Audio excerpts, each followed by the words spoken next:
इस कार्यक्रम के पुण्यार्चक हैं श्री वर्धमान श्वेतांबर स्थानक वासी जैन श्रावक संघ ट्रस्ट, उपाध्याय प्रवर प्रवीण ऋषि चातुर्मास समिति, महावीर भवन, इंदौर।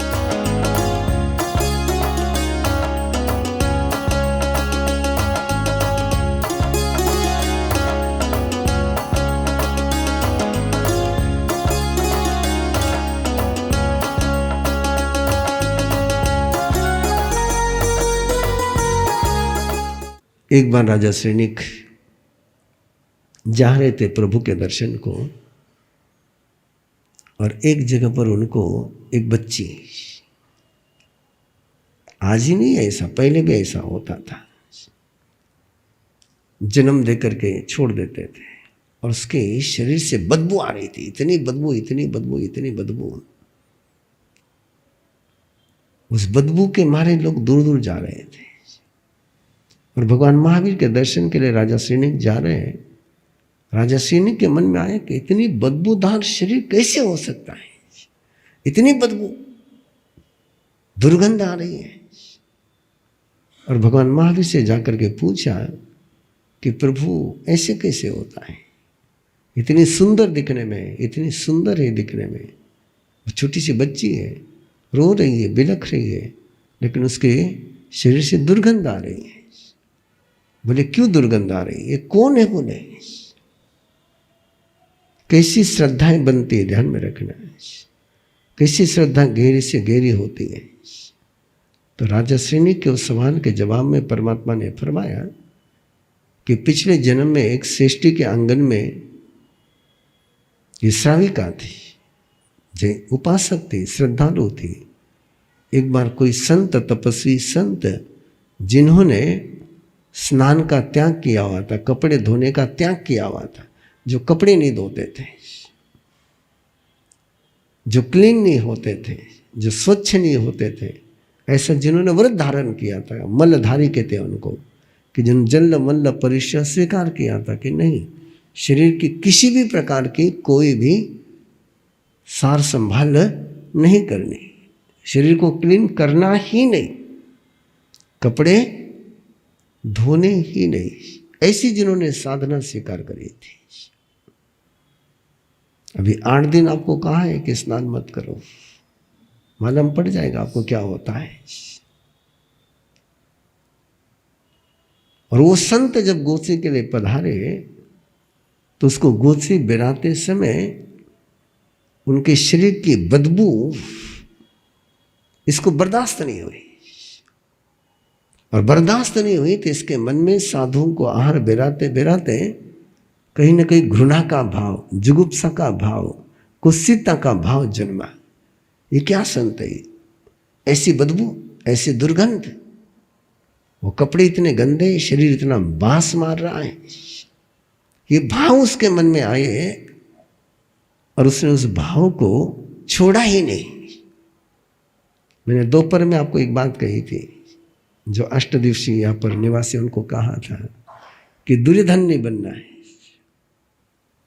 याद है क्या? क्या नहीं बनना है? दुर्योधन नहीं बनना है। वो संत चले गए,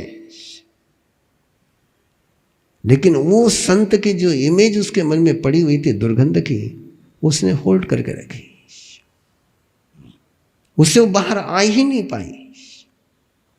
उस संत के प्रति उसका जो दुर्भाव जन्मा, उसका उसने ना तो मिच्छामिदुक्कड़म दिया, ना उससे फ्री नहीं हो पाई, उससे वो मुक्त हो ही नहीं पाई।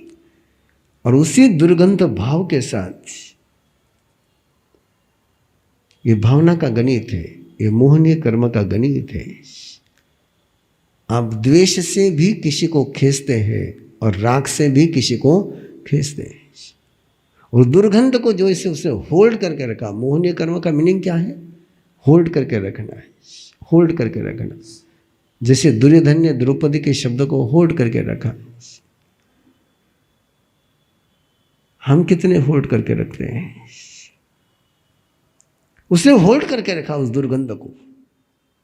उसका शरीर दुर्गंधी नहीं था, लेकिन संत की जो दुर्गंध की अनुभूति थी उसके दिमाग से गई ही नहीं। और उसी दुर्गंध के भाव में उसने आयुष्य पूर्ण किया और उस कारण से उसके तो दुर्गंध के भाव के कारण से इस समय जब उसका जन्म हुआ है तो उसके शरीर से केवल बदबू ही बदबू आ रही है। कोई जख्म नहीं है, कोई कुष्ठ रोग नहीं है,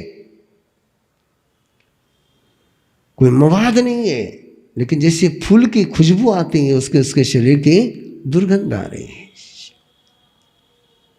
राजा सैनिक ने पूछा, इतनी दुर्गंध वाला शरीर है,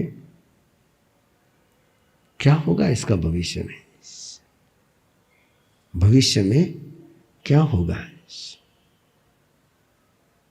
राजा सैनिक को जो जवाब मिला ना, वो जवाब को सुन करके आपको चक्कर नहीं आ जाए। बोले, ये भविष्य में तेरी रानी बनेगी।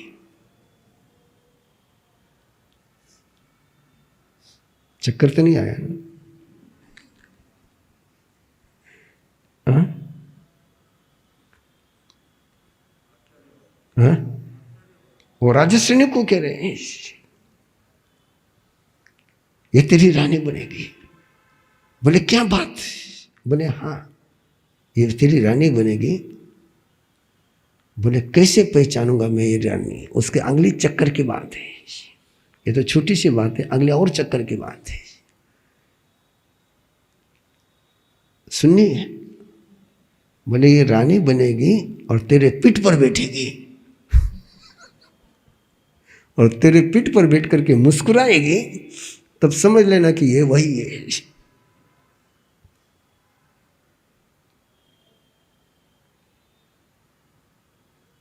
और आगे जाकर के वैसा ही होता है। आगे जाकर के कई सालों के बाद वैसा ही होता है कि उसको कोई ले जाती है निसंतान और उसके साथ वो उपचार हो जाता है, उसकी दुर्गंध निकल जाती है और एक दिन राजा श्रेणी का मन उस पर चला जाता है, ले आता है। अब उसको पता नहीं कि ये वो है, लेकिन कल्पना करो जिस समय उसने प्रेम में राजा को कहा होगा कि तुम घोड़ा बनो, मुझे तुम्हारी सवारी करनी है ना? ये तो कपिल कहता है, कपिल केवली कहता है कि ये एक बार चक्कर में लेती है और फिर बिल्कुल आराम से दांत जैसा काम कराती है और राजा सैनिक उसके लिए घोड़ा बनता है और घोड़ा बन करके वो उसके पीठ पर सवार होती है और सवार होती है तो उस पर मुस्कान आती है कि क्या देखो मेरी क्या मजा है कि राजा कितना प्रेम में पागल हो गया है कि मेरे लिए घोड़ा बना है। और वो मुस्कुराती है और जैसे वो मुस्कुराती है ये याद आता है उस समय राजा सैनिक की क्या हालत हुई होगी। जीवन के ऐसे बिल्कुल अनपेक्षित परिवर्तन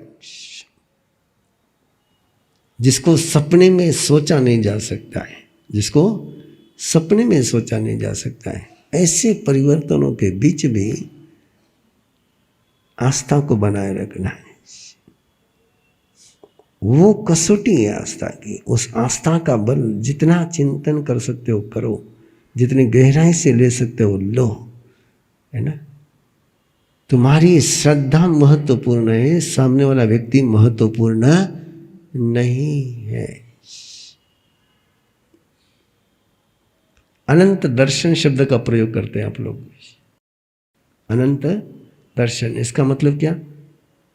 जो केवली हो जाते हैं उनकी श्रद्धा अनंत हो जाती है, उनकी श्रद्धा अनंत होती है। श्रद्धा अनंत हुई इसका मतलब क्या? उनके श्रद्धे अनंत हो गए, श्रद्धे अनंत हो गए। जैसे अनंत ज्ञान का मतलब क्या है? वो अनंत बातों को जानते हैं। तो अनंत श्रद्धा का मीनिंग क्या हो गया? कि अनंत श्रद्धा उनकी, यानी अनंत श्रद्धे किसी भी व्यक्ति को लेकर के आपको अच्छा लगता है, कोई दिक्कत नहीं मुझे।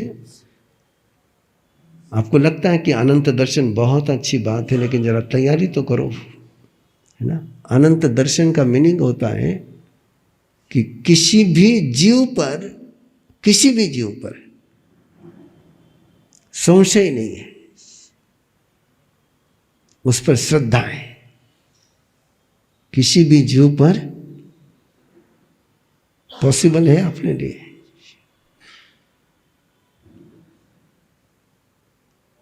हाँ, डाउट है। क्या श्रद्धा का बनाता है, कैसे श्रद्धा का बनाता है? वो श्रद्धा का बल जब जागृत होता है तब जाकर के तीर्थंकर का पुण्य निर्माण होता है। इसलिए राजा श्रेणी की सबसे गहरी विशेषता को ये है, एक ही बात है उसके पास, श्रद्धा। और इतनी गहरी श्रद्धा, इतनी गहरी श्रद्धा, इतनी गहरी श्रद्धा कि श्रद्धा के बल पर वो तीर्थंकर बन जाता है। आपको ये अंधश्रद्धा है, आप क्या सोचोगे? चंडकोशी के पास परमात्मा पहुंचे। मैं आज थोड़ा सा संवाद के मूड में हूं। चंडकोशी के पास परमात्मा पहुंचे, क्या मन में भाव होंगे? ये बिगड़ेगा है, ये बिगड़ा हुआ है, ये क्रोधी है, ये जहरीला है। वो जहरीला था नहीं था, ये जहरीला था। लेकिन परमात्मा क्या देख रहे? उनकी श्रद्धा है, उनकी आस्था है कि ये पहले योगी था, ये योगी था और ये योगी होगा। ये योगी था, योगी होगा। इसका योगी स्वरूप इस क्रोध ने छिपा के रखा हुआ है। इस आस्था से जब उसके पास देखते हैं, इस श्रद्धा से जब उसके पास देखते हैं, तब जाकर के चंडकोशी के अंदर का वो योगी स्वरूप व्यक्त होता है। विषय कल का है, अभी शुरू हो गया। वो विषय कल का है। नजर बदलो, नजारे बदलेंगे, है ना? आपकी नजर में इतना सामर्थ्य आ जाए कि जिस नजर से आप सामने वाले को देखो वैसा वो हो जाए।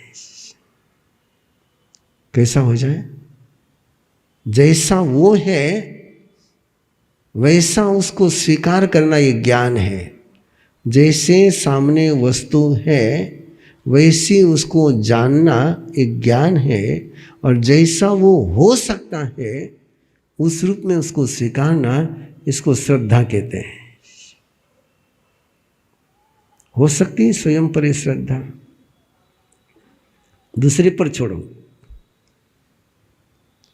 दूसरे पर नहीं होती, मैंने स्वीकार कर ली। अपने आप पर यह श्रद्धा आपकी हो सकती है क्या? और ये अपने आप पर भी श्रद्धा आपकी हो जाए तो राजा श्रेणी के शासन कथा का पन्ना आपके लिए बहुत कुछ कर जाएगा, बहुत कुछ कर जाएगा। बस वो आस्था आप में जगे। अब कुछ पूछना तो पूछो दीपक जी। आप क्रिया का महत्व भी उतना ही है, क्रिया का महत्व भी उतना है। वो क्रिया करना नहीं चाहते थे। राजा श्रेणी क्रिया करना चाहते थे, नहीं चाहते थे? करना चाहते थे,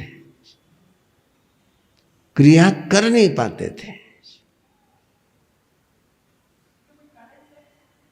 हाँ, नरक गति का बंद कर लिया था, नरक का आयुष्य बांध लिया था। नारकी का आयुष्य जो बांध लेता है उसके जीवन में प्रत्याख्यान नहीं होते हैं। और जिसके पास प्रत्याख्यान होते हैं वो नरक का आयुष्य नहीं बांधता है। इसलिए बार बार ये कहा जाता है कि बिना पचखान के मत रहो, बिना पचखान के मत रहो, बिना कमिटमेंट के मत रहो।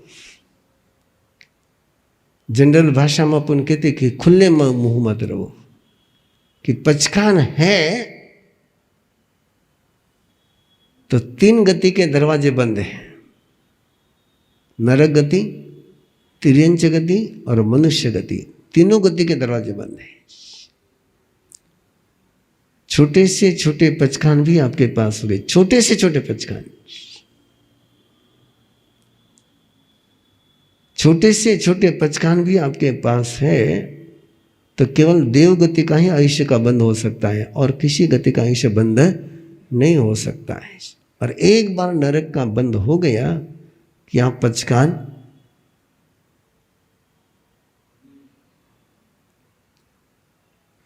वो क्रिया नहीं करते थे। इसका मीनिंग क्या था? संकल्प पूर्वक, त्याग पूर्वक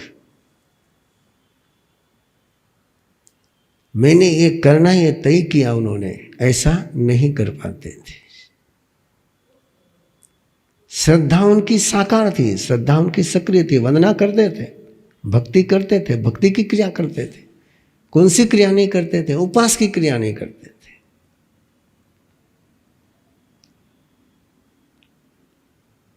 जैसी सामयिक आप करते वैसी नहीं करते थे, लेकिन श्रद्धा की सामयिक उनकी थी। कौन सी सामयिक उनकी थी? बोलो एक बार। श्रद्धा की सामयिक। और सबसे पहले कौन सी सामयिक होनी चाहिए? वो अपने पास नहीं है, अपने पास क्रिया की सामयिक है। और राजा श्रेणी के पास श्रद्धा की सामयिक है। और श्रद्धा की सामयिक है तो जीवन कितना पवित्र हो सकता है। एक 24 घंटे की कल्पना करो, 1 घंटे की कल्पना करो कि आपके मन में एक भी नेगेटिव थॉट्स नहीं आ रहा है,